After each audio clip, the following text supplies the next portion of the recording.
Hello, আসসালামু আলাইকুম। On the ওয়ের আরও একটি ইনফরমেটিভ টেকনিক্যাল ভিডিওতে আপনাদের সবাইকে স্বাগত জানাচ্ছি। কথা হলো বাইকের অত্যন্ত গুরুত্বপূর্ণ একটা টেকনিক্যাল বিষয় নিয়ে, যেটার নাম হচ্ছে rev matching. Rev matching means revolutions matching. তো এই রেভ ম্যাচিং কী, রেভ ম্যাচিং কোন কোন ভ্যাসেলের জন্য প্রয়োজন, বা বাইকের জন্য এটা কেন প্রয়োজন, বা কীভাবে ব্যবহার করব, বা এটার উপকারিতা অপকারিতা কী, সব বিষয় নিয়ে কথা বলবো। তো চলেন ভিডিওটি শুরু করা যাক।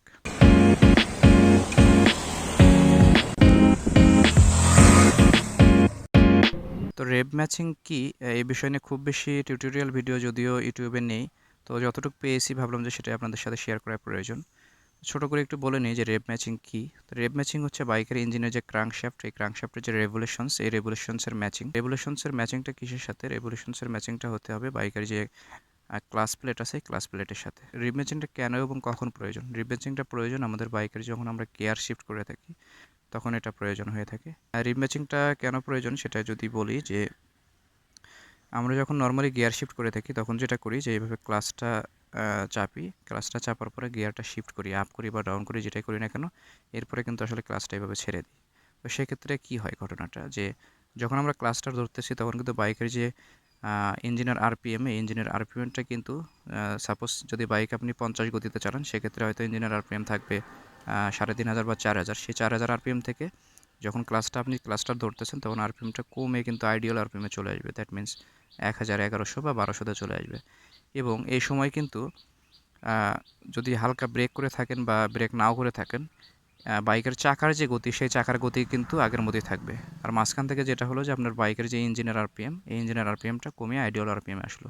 এদিকে চাকার আরপিএম বেশি এবং ইঞ্জিনের আরপিএম কম। তো এই ক্ষেত্রে যদি আপনি আবার গিয়ারটা শিফট করতে যান, বা সেক্ষেত্রে কী হবে, যে আমি ক্লাসটা ধরলাম, আমি গিয়ারটা শিফট করলাম, এভাবে ক্লাসটা ছেড়ে দিলাম। তো ঘটনাটা আসলে কী ঘটবে, যে বাইকের ইঞ্জিনের আরপিএম কম এবং চাকার আরপিএম বেশি।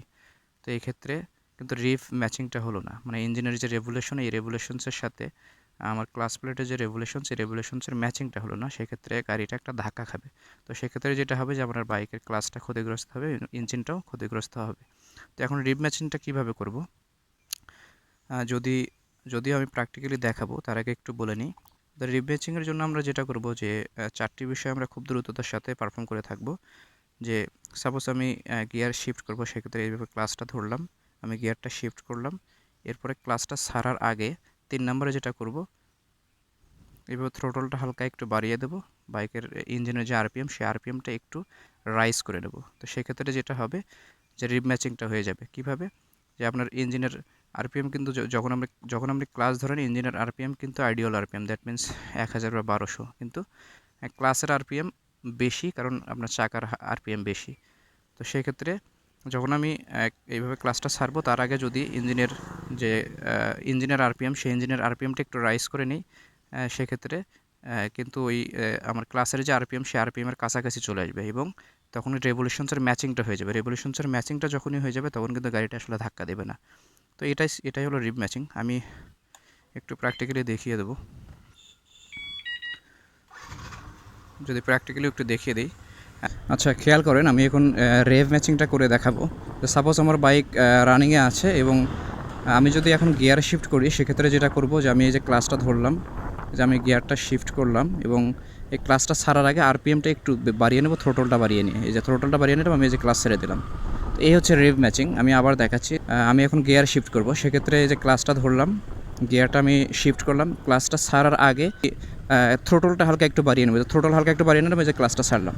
তো এই হচ্ছে রিব ম্যাচিং। তো এতে যেটা হলো, যে আমার যে আইডিয়াল আরপিএম ছিল, ক্র্যাঙ্কশ্যাফটের আইডিয়াল আরপিএমটা একটু রাইজ হলো, এবং যেটা আমার ক্লাসের কাছাকাছি আসলো, এবং তখন কিন্তু আমার যে রিব ম্যাচিংটা হয়ে গেল। তো এই হচ্ছে রিব ম্যাচিং। ওই কাজটা খুব দ্রুততার সাথে করতে হবে। বেশি সময়ের জন্য যদি আপনি ক্লাস চেপে থ্রোটল দেন, সেক্ষেত্রে কিন্তু আসলে ক্লাস বার্ন হওয়ার একটা চান্স থাকে। এই জন্য এই কাজটা খুবই দ্রুততার সাথে করতে হবে। আর এটা সামনে যদি জ্যাম থাকে বা বেশি যানজট থাকে, সেক্ষেত্রে কিন্তু আসলে এটা করতে যায় না। সেক্ষেত্রে যেটা হবে, যে আপনি এই ম্যাচিং করার দিকে সামনে কোথাও সাথে কোনো কিছুর সাথে বাজিয়ে দিতে পারেন, সেটা কিন্তু আর একটা ক্ষতির কারণ হয়ে দাঁড়াবে। তো একটা ফাঁকা মাঠে আসলে এটা প্র্যাকটিস করবেন, দেন এই ম্যাচিংটা এরকম হাইওয়ে বা যেখানে আসলে স্মুথলি বাইক চলছে এরকম ওয়েতে আসলে আপনি রিম ম্যাচিংটা করতে পারেন। তবে ম্যাচিংটা কিন্তু খুব দ্রুততার সাথে করতে হবে। আবারও বলছি যে বেশি সময়ের জন্য ক্লাচ চেপে থ্রোটল দিয়ে ধরে রাখা যাবে না। খুব দ্রুততার সাথে আসলে এই অ্যাক্টিভিটিসটা করতে হবে। তো আশা করি রিম ম্যাচিংয়ের বিষয়টা বুঝতে পেরেছেন।